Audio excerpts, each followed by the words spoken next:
Mazmur ini disampaikan oleh Daud. Bagaimana di dalam pemazmur ini Daud memberikan pengakuan dan pernyataan. Ia berkata bahwa Tuhan adalah gembalaku. Tentunya ini bukan sebuah pernyataan semacam teori saja, tetapi pernyataan ini didasari pada pengalaman pribadi Daud bersama dengan Tuhan. Bagaimana di dalam kehidupannya, kalau kita menengok kehidupan Daud, itu bukan kehidupan yang mudah. Dia meraih kesuksesan dalam hidupnya bukan karena kekuatannya. Dia merasakan bagaimana Tuhan yang adalah gembala yang baik tadi, itulah yang membuat dia berhasil dan sukses di dalam hidupnya. Perjalanan menjadi seorang raja, orang nomor satu di tengah-tengah bangsa Yahudi, di tengah-tengah bangsa Israel, itu bukanlah perjuangan yang sederhana. Daud mengawali kehidupannya sebagai seorang gembala. Dia tidak masuk di bagian silsilah dari Saul. Artinya dia bukan keturunan Saul yang akan mewarisi tahta kerajaan itu. Dia tidak ada hubungannya dengan Saul. Dia memiliki keluarga sendiri. Tetapi karena Saul tidak taat kepada Tuhan, sehingga Tuhan mengambil Daud untuk menggantikan Saul. Sebagai seorang gembala, Daud tidak pernah belajar ilmu kenegaraan, bagaimana menata negara menjadi baik, bagaimana mengelola negara dengan baik. Yang Daud tahu adalah dia seorang gembala. Hanya kambing domba. Dia harus berhadapan dengan berbagai macam bahaya. Ketika dia mengembalakan dombanya, tidak jarang dia harus berkelahi dengan binatang buas. Dia harus berusaha bagaimana domba-dombanya itu tetap aman. Tentunya bagi Daud, dia tidak pernah menyangka sama sekali bahwa garis hidupnya berubah sedemikian rupa. Dari seorang gembala melewati perjalanan yang cukup panjang, bukan sehari dua hari, tetapi melalui sebuah proses. Dibutuhkan ketaatan, kesabaran, keteguhan hati, dan iman yang kuat. Mazmur 23 ini adalah penggambaran dan ungkapan yang disampaikan Daud karena pengalaman pribadinya bersama dengan Tuhan. Ketika dia berkata, Tuhan adalah gembalaku, takkan kekurangan aku. Ia membaringkan aku di padang yang berumput hijau. Ia membimbing aku ke air yang tenang. Ia menyegarkan jiwaku. Ia menuntun aku di jalan yang benar oleh karena namanya. Artinya Daud menyadari betul bahwa perjalanan kehidupannya tidak lepas dari tangan Tuhan yang kuat. Dengan kata lain, Daud ingin mengatakan tanpa Tuhan dia tidak bisa menikmati rumput yang hijau. Dia tidak bisa menikmati air yang tenang. Dia juga tidak bisa mengalami kesegaran di dalam jiwanya. Dan dia juga tidak akan pernah mendapatkan jalan yang benar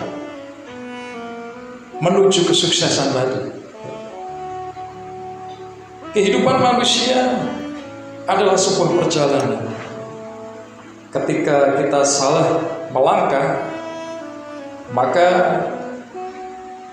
Kesalahan itu akan membuat kita gagal. Kesalahan itu akan membuat kita merasa kecewa di belakang hari. Kesalahan itu akan membuat kita jauh dari yang namanya rumput yang hijau ataupun air yang tenang. Kesalahan itu akan membuat jiwa kita ini mengalami goncang, tidak bisa tenang, apalagi kita merasa fresh, segar jiwanya. Dan Daud menyadari betul bahwa dia bisa di jalan yang benar. Dia bisa mendapatkan semuanya itu karena pertolongan Tuhan. Dengan kata lain, Daud ini memiliki hubungan yang spesial dengan Tuhan. Dia membangun hidupnya berdasarkan hubungan pribadi bersama dengan Tuhan. Kalau kita melihat dan menengok kehidupan Daud, baik ketika dia masih menjadi gembala sampai dia menjadi seorang raja, kita lihat pemazmur ini mencatat betul hubungan pribadi yang terus-menerus dibangun bersama dengan Tuhan. Itu menghasilkan sesuatu yang luar biasa dalam hidupnya. Tuhan adalah gembalaku. Ini pernyataan yang sangat dalam.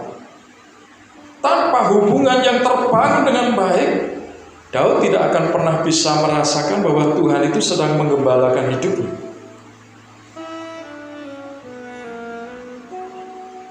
Jadi saya katakan bahwa pengalaman bersama dengan Tuhan itulah yang dituangkan oleh Daud di dalam pernyataannya ini. Kalau bahasa kita di masa sekarang, Daud itu tidak akan pernah sukses dalam hidupnya tanpa penyertaan Tuhan. Kesuksesan itu menjadi salah satu tujuan baik anak-anak muda maupun orang-orang tua. Kesuksesan itu menjadi impian semua orang. Sekalipun menurut berbagai orang ini berbeda-beda pendapatnya tentang kesuksesan. Orang yang disebut sukses itu tiap-tiap orang itu memiliki penafsirannya sendiri. Tetapi pada umumnya orang berpikir bahwa kesuksesan itu adalah sesuatu yang memang dia harapkan, dia cita-citakan terjadi dalam hidupnya. Dan rencana Tuhan itu berbeda dengan rencana manusia. Pemikiran Tuhan itu berbeda dengan pemikiran manusia. Saya yakin dan percaya Daud tidak pernah bermimpi menjadi seorang raja, karena dia seorang gembala, bukan dari golongan bangsawan.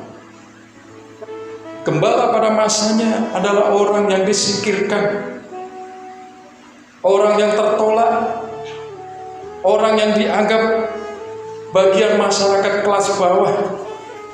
Makanya ketika ada perintah Tuhan untuk memilih seorang raja, Daud tidak masuk itu.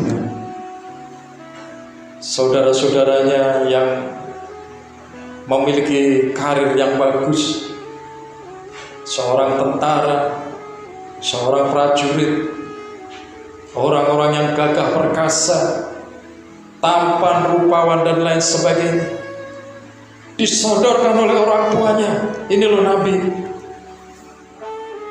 mungkin ini yang dikehendaki Tuhan, anakku yang paling tampan. Oh bukan, oh mungkin ini anakku yang paling gagah. Tuhan juga berkata bukan. Bukan yang dilihat manusia yang berkenan di hadapan Tuhan, tetapi apa yang dilihat Tuhan itulah yang diperkenan. Manusia hanya melihat dari lahiriahnya, tetapi Tuhan melihat kedalaman dasar hati. Memilih seorang raja pada waktu itu bukanlah pilihan demokratis secara hukum manusia, tetapi karena ini melingkupi umat pilihan, umat Tuhan, Tuhan sendirilah yang memilih melalui nabi-nabinya.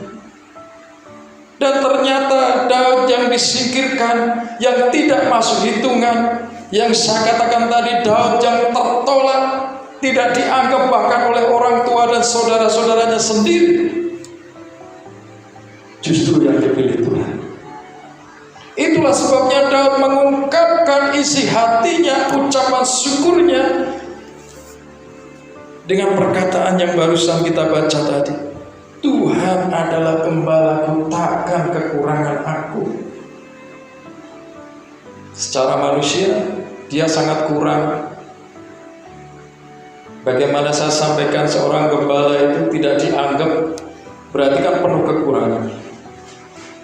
Seorang gembala ditolak bahkan oleh orang tua dan saudara-saudaranya sendiri, artinya tidak masuk hitungan. Tetapi Tuhan mampu membuat apa yang tidak diperhitungkan manusia itu menjadi sesuatu yang istimewa. Bapak, Ibu, Saudara dan saya, kita adalah orang-orang istimewa di hadapan Tuhan. Dulu kita tidak masuk hitungan orang-orang yang diselamatkan Tuhan. Kita tidak masuk hitungan orang-orang yang menerima anugerah kasih karunia dari Allah. Tetapi karena penolakan umat pilihan, ketika Bapak Ibu Saudara melihat di dalam Injil Yohanes pasal yang pertama, coba mari kita lihat sebentar.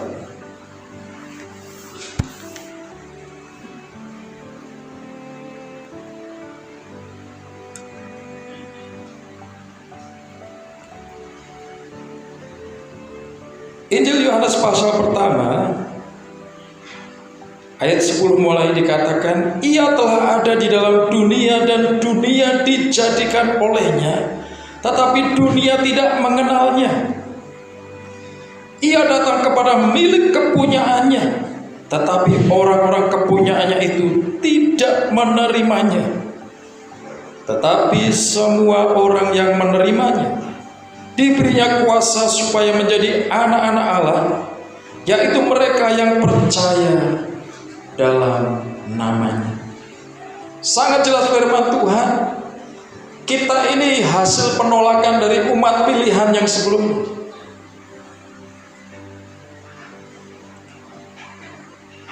Misi Allah, janji Allah diberikan kepada umat pilihan. Makanya dia lahir di tengah-tengah bangsa Israel. Di seluruh dunia hanya satu ini yang dianggap keturunan Abraham, keturunan Yakub. Ya, ini bangsa Israel ini. Rencana keselamatan semula turun kepada mereka yang digadang-gadang dibanggakan akan menerima anugerah keselamatan itu, tetapi ternyata justru menolak Tuhan, sehingga kasih karunia itu dialihkan, diberikan kepada bangsa-bangsa lain, termasuk Bapak, Ibu, Saudara dan saya. Sehingga firman Tuhan berkata, semua orang yang menerimanya diberinya kuasa supaya menjadi anak-anak Allah. Kita semua menjadi anak-anak Allah. Kita diberi kuasa oleh Tuhan. Ini firman Tuhan, Bapak Ibu Saudara. Artinya Bapak Ibu Saudara dan saya ini punya kuasa. Kita yang dulu tidak diperhitungkan, sama seperti Daud. Kita yang dulu tidak masuk di dalam anugerah dan mendapatkan kasih karunia, tetapi sekarang kita menjadi anak-anak Allah, mendapatkan perhatian dari Tuhan. Jadi kita perhatikan bagaimana kembali pada kehidupan Daud. Dia menyampaikan pernyataannya yang luar biasa. Dia mengalami keberhasilan dalam hidupnya. Dia menggambarkan bagaimana dia menemukan padang rumput, bagaimana dia menemukan air yang tenang, bagaimana dia menemukan kedamaian bagi jiwanya, dan bagaimana dia menemukan jalan yang benar yang membawanya pada kebaikan demi kebaikan, kemurahan demi kemurahan. Itu semua karena dia sadar betul kasih karunia. Mari kita katakan kepada Tuhan sama seperti Daud mengatakan kepada Tuhan, Tuhan, Engkaulah gembala yang baik. Amin. Kita punya gembala yang baik, gembala yang tidak pernah meninggalkan kita, gembala yang akan menuntun kita di padang yang berumput hijau ke air yang tenang. Tahun 2022 kita tidak tahu apa yang akan terjadi. Tidak ada seorang pun yang bisa mengerti di sepanjang tahun ini akan terjadi apa.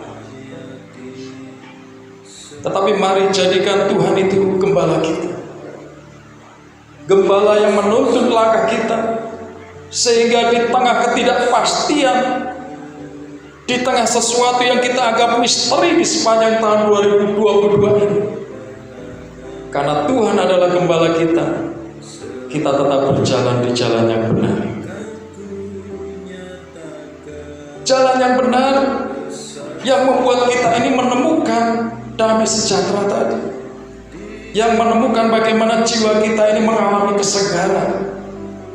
Mungkin tahun 2020, 2021 kita mengalami berbagai macam kesulitan karena pandemi. Kita mengalami berbagai macam tantangan karena pandemi. Bahkan mau beraktivitas bebas pun kita tidak bisa. Efeknya atau dampaknya, kemana-mana kita harus menggunakan masker, ya kan? Kemana-mana kita harus jaga jarak. Sampai hari ini pun kita masih melakukannya, sekalipun sudah mulai kendor. Bahkan mau keluar kota pun, naik pesawat atau naik kereta, seseorang harus di swab, mereka harus dicek. Kita mau masuk kemana saja, dicek suhu badan kita. Karena situasi yang sangat berbahaya, situasi yang benar-benar sulit, situasi yang benar-benar terpuruk. Tetapi kita bersyukur kepada Tuhan, kita bisa ada sampai hari ini karena kita punya gembala yang tidak pernah meninggalkan kita. Saya yakin kita sama seperti yang dikatakan oleh Daud.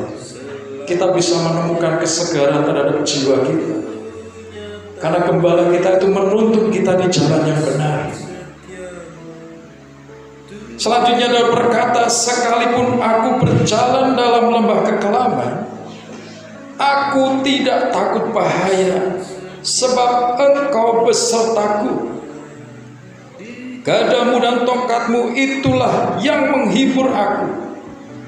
Engkau menyediakan hidangan bagiku di hadapan lawanku. Engkau mengurapi kepalaku dengan minyak, pialaku penuh melimpah.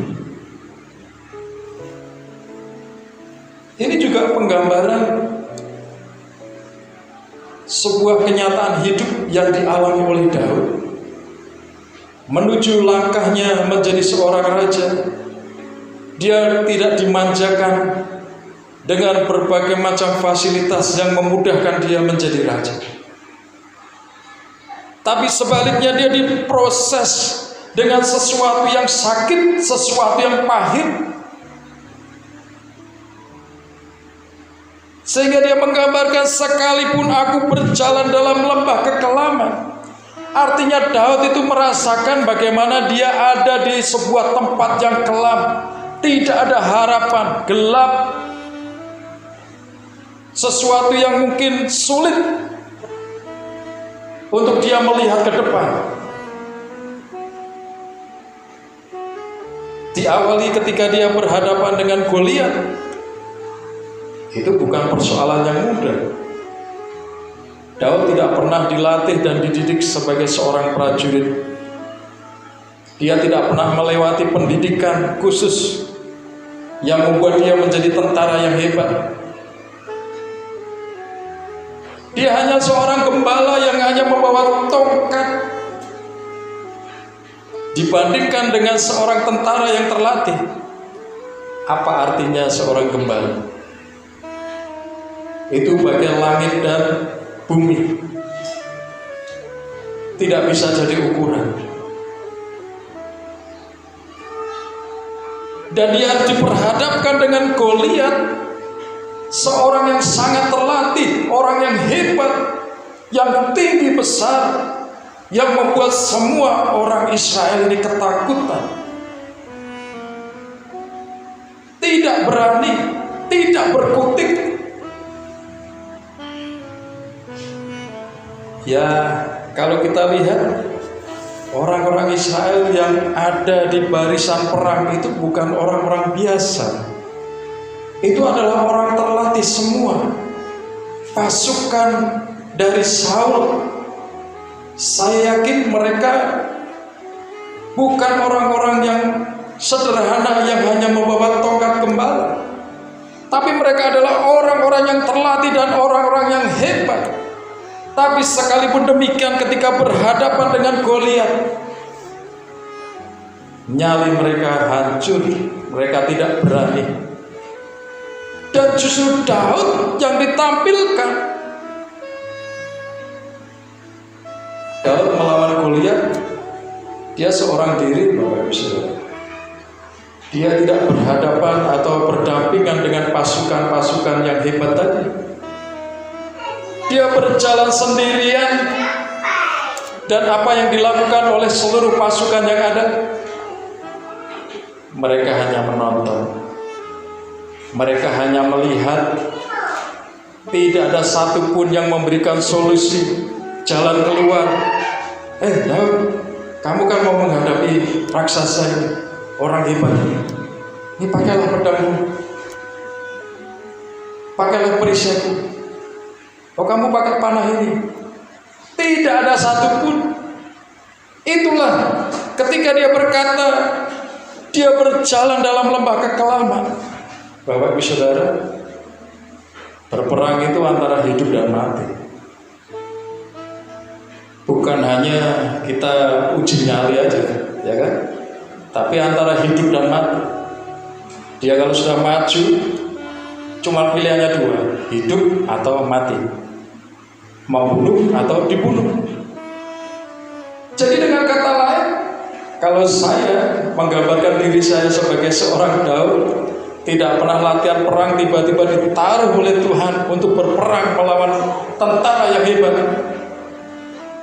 yang muncul di dalam diri saya pertama adalah pastinya rasa takut. Sewajar-wajarnya manusia, baru ngikuti ujian sekolah aja kita takut, apalagi ini berhadapan hidup dan mati, dan tidak ada seorang pun yang menolongnya. Ya, mungkin Bapak Ibu Saudara pernah mengalami seperti itu ya.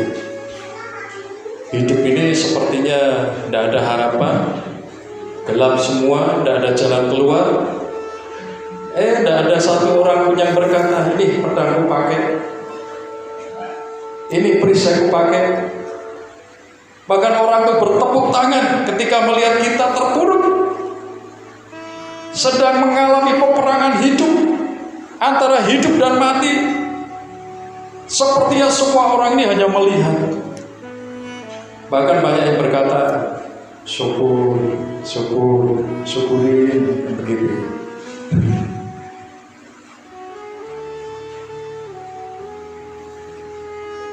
Dan kita perhatikan, sekalipun Daud mengalami ketakutan sebagai manusia, kekhawatiran, kecemasan pasti itu ada, tetapi dia tidak pernah meninggalkan iman. Sekalipun dia melihat semua orang-orang sebangsanya itu tidak ada yang menolongnya, dia tetap berjalan dengan iman. Dan bahkan dia berkata kepada Goliat, engkau mendatangi aku dengan pedang, dengan tombak, tapi aku mendatangi engkau dengan nama Allah. Artinya hubungan pribadi yang terbangun dengan baik, Bapak Ibu Saudara semuanya, akan membuat kita menjadi kuat menghadapi persoalan seberat apapun. Kita tetap bisa melewati peperangan itu. Dan pada akhirnya kita lihat nama Tuhan yang dibawa Daud, hubungan pribadi yang terbangun dengan baik, iman Daud membuat Daud menjadi pemenang, bisa mengalahkan Goliat. Memang kalau kita lihat masih banyak proses lembah kekelaman yang harus dilewati dalam hidupnya. Tetapi sekali lagi saya katakan, hubungan pribadi dengan Allah yang terbangun dengan baik mampu membuat Daud melewati proses demi proses, sampai pada akhirnya dia berkata, kebajikan dan kemurahan belaka akan mengikuti aku seumur hidup, dan aku akan diam dalam rumah Tuhan sepanjang masa. Ini adalah cerita kehidupan Daud, perjalanan kehidupan Daud. Dan saya ingin bahwa Bapak Ibu Saudara sebagai gereja Tuhan di akhir zaman, Daud adalah orang pilihan Tuhan, dan Bapak Ibu Saudara dan saya juga adalah orang pilihan Tuhan. Kita berhadapan dengan peperangan yang silih berganti. Kita berhadapan, kadang-kadang kita harus melewati lembah kekelaman itu. Tidak cuma sehari dua hari, prosesnya bisa cukup panjang.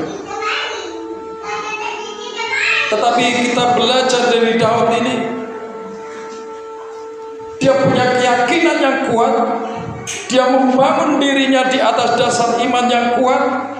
Hubungan pribadinya dengan Tuhan mampu membuat Daud berkata, Tuhan adalah gembalaku. Kita adalah milik Tuhan. Kita punya gembala yang baik. Apa yang dilakukan gembala yang baik kepada kita sebagai umat?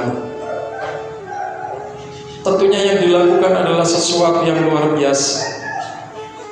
Daud menggambarkan Tuhan sebagai gembala yang baik. Mengapa? Karena Daud sendiri, dia punya pengalaman sebagai gembala. Dia melihat bagaimana ketika dia melindungi kambing dombanya,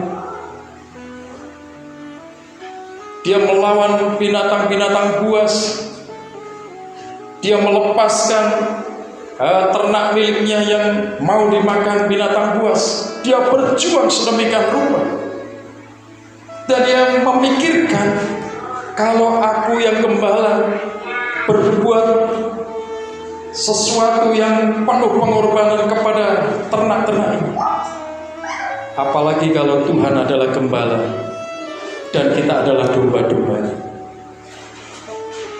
Apa yang akan dilakukan Tuhan? Kita bisa lihat di dalam Injil Yohanes pasal yang ke-10.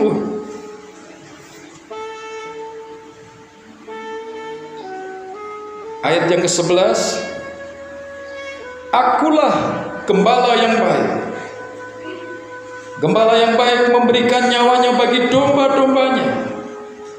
Sedangkan seorang upahan yang bukan gembala dan yang bukan pemilik domba-domba itu sendiri, ketika melihat serigala datang, meninggalkan domba-domba itu lalu lari, sehingga serigala itu menerkam dan mencerai-beraikan domba-domba itu. Ia lari karena ia seorang upahan dan tidak memperhatikan domba-domba itu. Akulah gembala yang baik, dan aku mengenal domba-dombaku, dan domba-dombaku mengenal aku. Sama seperti Bapa mengenal aku dan aku mengenal Bapa, dan aku memberikan nyawaku bagi domba-dombaku.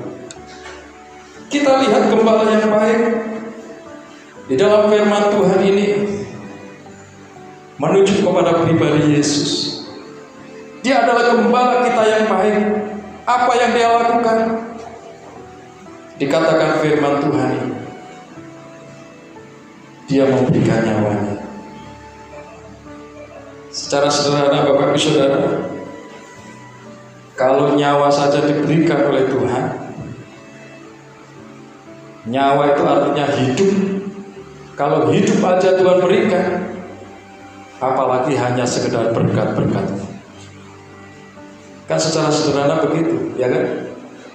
Kalau saya sebagai seorang bapak, saya memberikan nyawa kepada anak-anak saya, artinya saya membela mati-matian anak saya. Apalagi hanya untuk barang-barang yang dia butuhkan. Mungkin dia butuh uang, butuh sesuatu. Nah, kalau nyawa saja saya berikan, apalagi hanya benda-benda seperti itu, pasti saya akan berusaha memberikan, kan begitu. Ini gambaran seorang bapak dunia terhadap anak. Apalagi bapak kita di surga, apalagi Yesus Tuhan kita. Dia sudah berikan nyawanya di atas kayu salib, menebus segala dosa dan pelanggaran kita. Sehingga seperti Injil Yohanes pasal pertama tadi dikatakan, setiap kita yang percaya diberi kuasa sebagai anak-anak Allah. Dia akan memberikan apa yang kita butuhkan. Dia akan melakukan apa yang kita perlukan. Di tahun 2022 ini, jadikan Tuhan sebagai gembala kita. Izinkan Tuhan itu menuntun langkah kaki kita menuju jalan yang benar. Karena terkadang jalan yang kita ambil, keputusan yang kita ambil secara manusia, logika kita justru tidak benar. Kita menyelesaikan persoalan dengan cara kita, kadang-kadang bukan selesai persoalannya, tapi tambah lagi persoalannya, ya kan? Apalagi kalau kita menyelesaikan persoalan itu karena emosi, marah, rasa benci, rasa dendam, wah, itu pasti akan tambah masalah. Tetapi kalau kita izinkan penyelesaian persoalan itu kepada Tuhan, gembala kita, saya yakin Dia akan menuntun kita pada jalan yang benar, pada keputusan yang tepat. Saya tidak tahu sepanjang tahun 2022 ini apa yang menjadi pergumulan Bapak Ibu Saudara semuanya.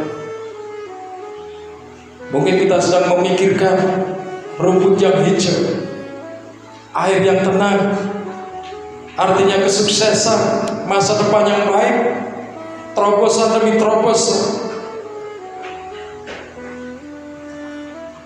Mari kita belajar dari Daud. Dia sadar betul bahwa kesuksesan hidupnya adalah karena pertolongan Tuhan. Dan kalau Bapak Ibu Saudara membawa pergumulan hidupmu kepada Tuhan, saya yakin dan percaya ini adalah tahun berkat, ini adalah tahun kemenangan buat kita semuanya. Amin. Kenapa? Karena kita punya gembala yang dikatakan di sini, Dia rela memberikan nyawanya. Bahkan kita lihat gembala kita yang baik, yaitu Tuhan Yesus. Di sini kita lihat Dia berkata, aku mengenal satu persatu dari domba-dombaku. Kenal dengan tahu itu beda ya Bapak Ibu Saudara. Saya tahu Pak Presiden Jokowi, tahu. Tapi kalau dikatakan kenal, saya tidak kenal. Nah, kalau dikatakan gembala kita Yesus Kristus mengenal kita satu persatu, artinya sebenarnya Tuhan itu mau ada hubungan yang spesial yang terbangun antara Tuhan dengan kita dan antara kita dengan Tuhan. Jangan sampai kita menjadi seperti orang Israel yang menolak kehadiran Tuhan dalam hidup kita. Paulus berkata, untuk dia bisa turun menemui umat kesayangannya, umat pilihannya, Paulus berkata sampai-sampai dia itu mengosongkan dirinya, tidak menganggap kesetaraan dengan Allah itu sebagai milik yang harus dipertahankan. Kenapa? Karena dia rindu lebih mengenal lagi umat pilihannya. Tapi jauh-jauh dia meninggalkan surga, meninggalkan kemuliaannya, meninggalkan seluruh atribut kealahannya, menjadi sama seperti manusia, bahkan dikatakan dia menjadi seorang hamba. Tadi pagi saya katakan, makanya dia tidak lahir di istana, di rumah pejabat. Tapi karena dia seorang hamba, dia hanya lahir di sebuah kandang domba. Betapa besar pengorbanannya. Setelah mengorbankan semuanya, ternyata malah ditolak sama milik kepunyaannya. Bisa bayangkan Bapak Ibu Saudara, kalau kita punya anak sukses misalnya gitu, lalu kita berkunjung di rumahnya dan ternyata kita ditolak, sakitnya seperti apa? Pasti sangat sakit sekali, ya.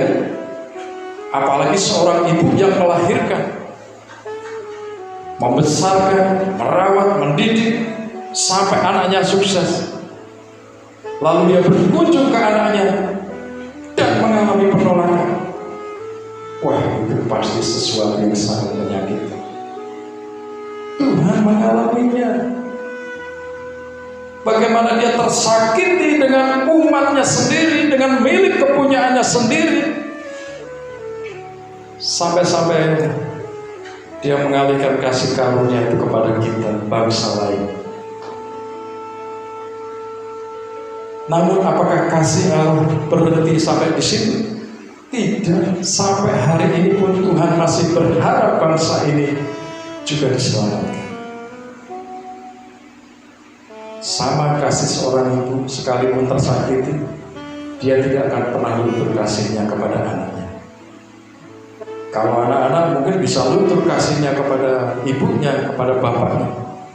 Tetapi seorang ibu yang melahirkan, tersakiti seperti apapun, dia tetap memberi pengampunan, tetap menerima anaknya. Apalagi Tuhan. Nah, kita punya gembala yang baik, yang mengenal kita satu persatu. Sekalipun berkali-kali kita menyakitinya, berkali-kali kita berbuat dosa, berkali-kali kita melanggar firman Tuhan, tapi kasih yang abadi itu adalah kasih yang mengampuni dan memulihkan. Dia selalu membuka tangannya. Setiap orang yang percaya kepadanya dipulihkan, dibangun kembali, diberkati kembali. Dan kalau kita serahkan perjalanan hidup kita kepada Gembala Agung, Gembala kita yang baik, Gembala yang mengenal kita sedalam-dalam, saya yakin dan percaya kita akan mengalami Mazmur pasal 23. Tuhan adalah Gembala. Dan kalau Dia Gembala kita, yakin dan percaya di tahun 2022 bahkan sampai seumur hidup kita, kebajikan dan kemurahan belaka akan mengikuti aku seumur hidupku. Kebajikan dan kemurahan Tuhan akan mengikuti Bapak Ibu Saudara dari saat ini dan sampai selama-lamanya. Kita punya Gembala yang mengasihi kita, yang berkata kepada kita, aku tidak akan meninggalkan engkau. Aku akan menyertai engkau sampai pada kesudahan zaman. Artinya Gembala kita yang baik adalah Tuhan, Allah yang hidup, Allah yang hadir di hidup kita. Apapun pergumulan Bapak Ibu Saudara, atau bahkan Bapak Ibu Saudara merasa sedang berjalan di dalam lembah kekelaman, Bapak Ibu Saudara, Gembala yang baik tidak akan membiarkan engkau terpuruk, tidak akan membiarkan engkau tenggelam di dalam lembah kekelaman. Tapi Dia akan menuntut engkau keluar dan menemukan kebaikan demi kebaikan, kasih karunia demi kasih karunia, sehingga di dalam hidupmu kau bisa berkata, Tuhan adalah Gembalaku yang baik.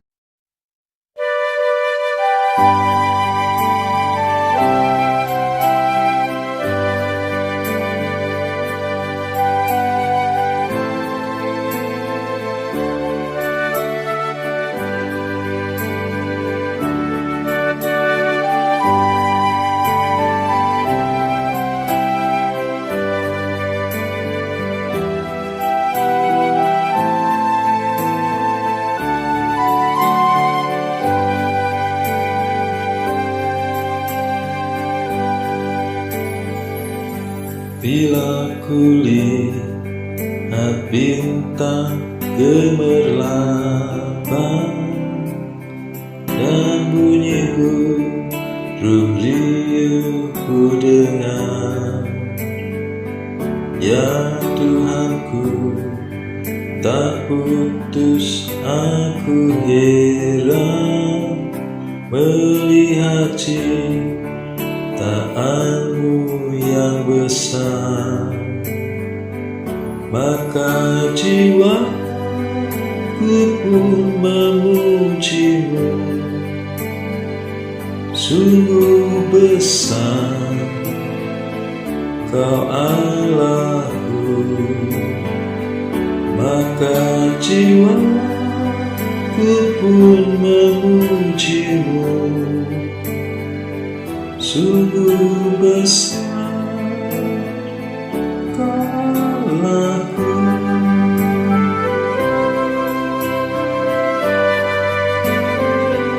Ya Tuhanku, apabila ku renungkan pemberian-Mu dalam penebus, ku tertegun bagiku dicurahkan oleh Putra-Mu darahnya kudus. Maka jiwaku pun memuji-Mu, sungguh besar Kau Allahku. Maka jiwaku pun memuji-Mu, sungguh besar Kau Allahku. Maka jiwaku pun memuji-Mu, sungguh besar Kau Allahku. Maka jiwaku pun memuji-Mu, sungguh besar